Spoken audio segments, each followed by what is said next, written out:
ഖുൽ ഹുവല്ലദീ ദറഅക്കും ഫിൽ അർളി വഇലൈഹി തുഹ്ശറൂൻ.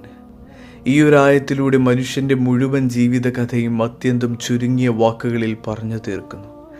യൗവനം, പക്വത, വൃദ്ധാവസ്ഥ, മരണം, മണ്ണ്, ഇത് തന്നെയാണ് മനുഷ്യ ജീവിതത്തിൻ്റെ പൂർണ്ണ ചക്രം. മുന്നായത്തിൽ അള്ളാഹു പറഞ്ഞിരുന്നു, അവനാണ് നിങ്ങളെ സൃഷ്ടിച്ചത്, കേൾവിയും കാഴ്ചയും ഹൃദയവും നൽകിയതും. യൗവനവും പക്വതയും എത്തുന്ന സമയത്താണ് ഈ അനുഗ്രഹങ്ങൾ ശരിയായ രീതിയിൽ ഉപയോഗിക്കേണ്ടിയിരുന്നത്.